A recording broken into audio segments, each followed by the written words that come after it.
I secretly took a paternity test on my son. And it ruined everything. I just wanted peace of mind. Instead, I destroyed my family. I never meant to question my wife.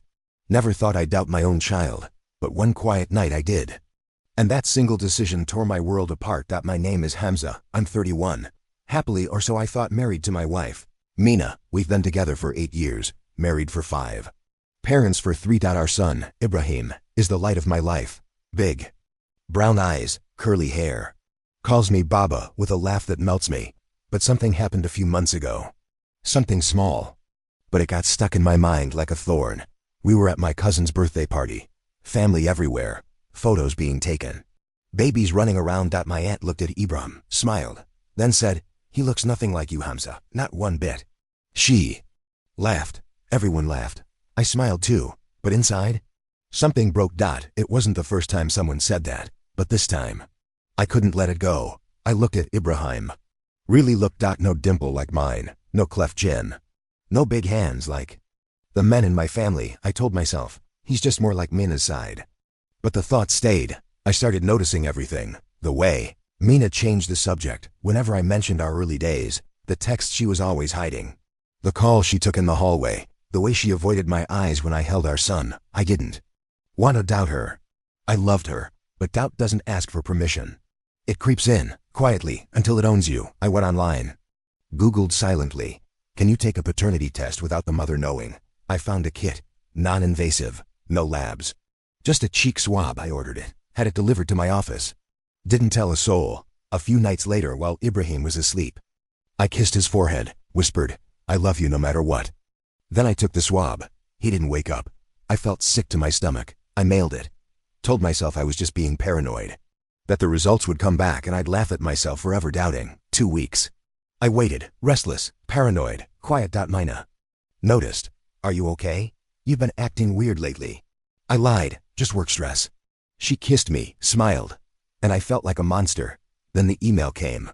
Subject line, "Your paternity test results are in." My heart raced. My hands shook. I almost didn't open it, but I did. Result, 0.00% probability of paternity. I stared at the screen, read it again, and again. I dropped the phone. My vision blurred. I couldn't breathe. It wasn't real. It couldn't be. Not Ibrahim. Not my boy. I went to the bathroom. Threw up, sat on the cold floor for what felt like hours. The silence was louder than anything I'd ever known. Didn't confront Mina that night. I couldn't. I just watched her as she played with Ibrahim. Braided his hair, sang to him. Tucked him in. How could she lie so beautifully? The next morning, I called in sick. Took a drive. Nowhere in mind. Just needed air. I parked at a cliff. Stared into the sky. And sobbed. For the child I thought was mine. For the wife I couldn't trust. For the life that suddenly felt like a story. I didn't write. I thought of leaving, running, changing my number. But Ibrahim's laugh echoed in my mind. He wasn't the one who lied. He was innocent, and I still loved him. More than anything. So I came home, wiped my face, sat Mina down, and said, "We need to talk." Her eyes narrowed. She knew something was coming. I handed her the printed results. She stared. Didn't speak. Didn't blink. Just held the paper, and whispered, "You tested him?" "Yes," I said, "because I needed to know." She put the paper down, and exploded. "How dare you test our son behind my back? What kind of father, what kind of man does that? What kind of wife makes her husband question everything?" I shouted back. We both stood. Screaming, crying, years of pain came pouring out. She finally yelled, "I don't know who his father is." Silence. Everything stopped, even the clock. She covered her mouth. But it was too late. I collapsed into a chair. Staring at her. She sat too.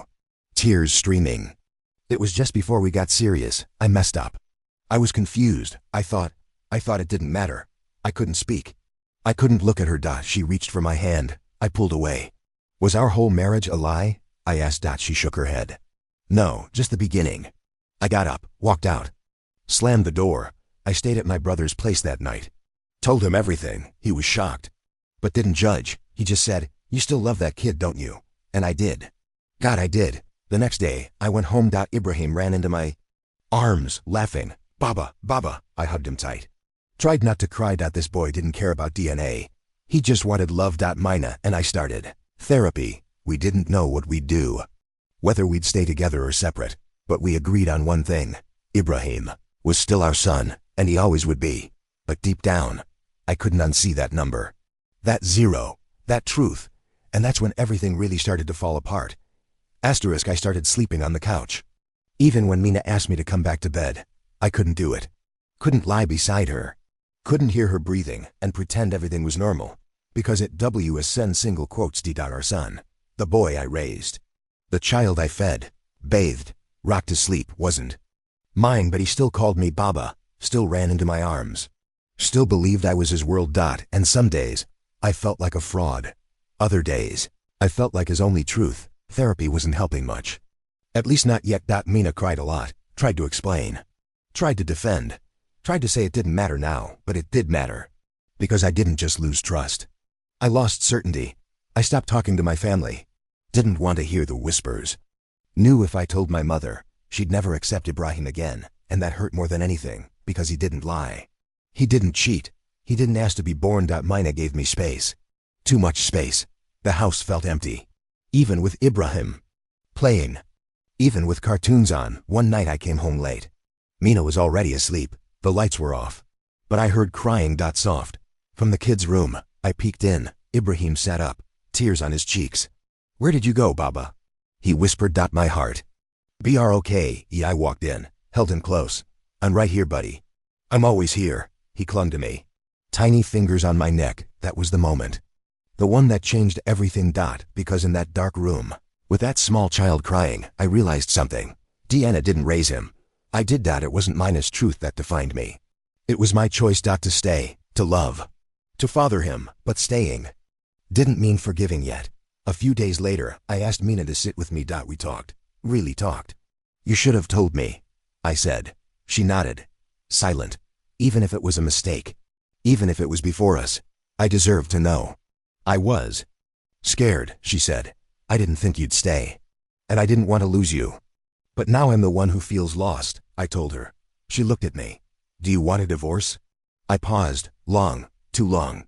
Then I said, "I don't know." The words hung in the air like smoke. No oxygen. We lived like roommates.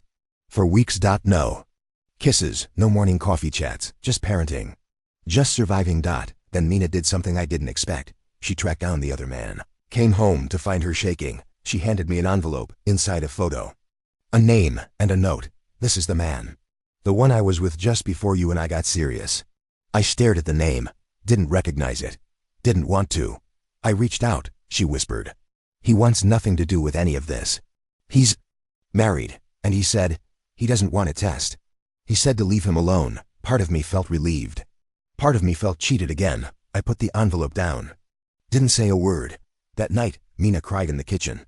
I watched her from the hallway, her hands over her face, her body shaking, and I realized she was breaking too. The next morning, I wrote her a letter, not to blame, not to shame, but to tell her how I felt. "I don't hate you, but I can't pretend I'm okay. I need time. I need to feel this hurt. Because I gave you all of me, and you gave me silence in return." I left the letter on her pillow. Went to work. When I came home, she had left one for me. "I'll wait, as long as it takes. Because even if you never love me the same again, I'll never stop loving you, or him, or what we tried to build." Days passed, and we both kept writing letters, leaving them on the nightstand, little truths, little pains. One night, I found Ibrahim asleep in our bed. In between us. His arms spread wide, touching both of us, like he was holding us together. Mina looked at me. I looked back. No words, but for the first time in weeks, she smiled, and so did I. Just a little. But it was something. One weekend, we took Ibrahim to the zoo. No talk of the test. No talk of the past. Just animals, laughter, sticky fingers, and melted ice cream. And for a few hours, we were a family again. But healing isn't a straight road. It's messy. Slow. 2 steps forward, 1 step back. There were nights I still cried, still doubted, still wondered, would things ever feel real again? But then one day Ibrahim ran into my room waving a drawing. "Look, Baba, it's me and you and Mama. We're superheroes." I took the paper. My cartoon self had a giant smile, a cape, and a heart on his chest. I looked at Ibrahim. He was so proud. "Why the heart?" I asked. He grinned. "Because you love me big." That's when I knew. It didn't matter what the test said. I was his father. Not by blood, but by choice, by love, by presence. And that meant everything. Mina. And I still had a long way to go. Still do. But I started holding her hand again, started trusting again. Not fully, but enough to breathe. We still talk in therapy, still write letters, still cry sometimes, but we're also laughing again, cooking again, trying again, because even when the truth breaks you, you can build something stronger. If both people are willing to rebuild. I kept the test results locked in a drawer. Far from sight, but never far from mind. Every time I looked at Ibrahim, I felt two things, pain and pride. Because no matter what biology said, he was still my son. And I was still the man who held him the moment he came into this world. But one thing was left. The part I feared the most. Telling my family. Mina didn't want me to. She begged me not to. They'll treat him differently, she said. They'll look at me like trash. Maybe they would. But I couldn't live with secrets anymore. I had already destroyed my own peace with one. So one Sunday, after lunch at my parents' house, I asked my dad and mom to sit down. Mina held Ibrahim in the other room. I asked her to trust me. I sat across from them, hands shaking. There's something I need to tell you both, and I need you to listen all the way through. They looked worried. My mom especially. I took a deep breath and told them everything. The doubts, the test, the results. And the truth, that Ibrahim wasn't biologically mine. My mom gasped, stood up, Astaghfirullah, what are you saying? My dad's face darkened. He didn't speak. I kept going, but I raised him. I changed every diaper. I sat with him through every fever. I taught him his first words. He's mine. And I'm not leaving him. My mom's hands trembled. And Mina? After what she did, she's trying, I said. She's owning her mistake, and I haven't forgiven her yet. But I'm not ready to throw away my family. My dad finally spoke. What will people say, Hamza? I smiled bitterly. I don't care anymore. I care what I say, what my son says. What God sees. There was a long pause, then he nodded. Just once. And stood up. Walked away. I thought that was it. But before leaving the room, he said, he calls you Baba, that's all that matters. I let out a breath I'd been holding for weeks. My mom didn't say anything more. But she didn't throw Mina out, and that was something. That night I told Mina everything. She cried. Thank you, she said, for not giving up on us. Things slowly began to heal. Not all at once, but in small, quiet ways, like making dinner together again. Like arguing about what to watch on Netflix. Like laughing when Ibrahim drew all over the walls. Then something happened. One night Ibrahim had a nightmare. Woke up screaming. I ran to his room, held him, rocked him. It's okay. Baba's here. He sobbed into my chest. Sighed. I thought. You left. I looked him in the eye. I will never leave you. You're mine. Forever. And that's when I knew no test could undo this bond. A few months later, we got invited to a school event. Parents' Day. Kids had to say something about their moms and dads. Ibrahim stood on stage, holding a tiny mic, in his Batman shirt. Looked at the crowd, then pointed right at me. My Baba is my hero. He fixes everything. Even when he's sad, he still hugs me. The room clapped. I cried, right there, in front of everyone. Because he saw me, truly, and chose me. Even when I had questioned him. That night, I pulled out the test results. Tore them into pieces. And threw them into the fireplace. Watched the flames eat the paper. Watched the doubt turn to ash. Mina came up beside me. Held my hand. I didn't say anything. I just leaned into her. Because even with all the pain, we were still here. Still trying. We decided to start fresh. Family therapy. New habits. Honesty, no matter how hard. Sometimes I still wonder who his real father is. Sometimes I still hurt. But the difference now is, I don't let those thoughts steal my peace. Because being a father isn't about the DNA. It's about staying when everything in you wants to run. It's about showing up. Every morning. Every bedtime. Every scraped knee. Every first bike ride. Every nightmare. It's about love. So strong. It silences the doubt. So here's my truth. I took that test because I was scared. But I stayed. Because I chose love. If you're ever faced with a truth that shatters you, here's what I'll say. Sometimes it's not about what you find. It's about what you fight for after. And I fought for my son. And I'm still fighting. Every single day. This isn't the life I imagined. But it's the life I own. It's mine. It's messy. It's real. It's enough. And if one day Ibrahim asks, am I really yours? I'll say, you weren't born from my blood. But you were born into my heart. And that's stronger than anything science can test.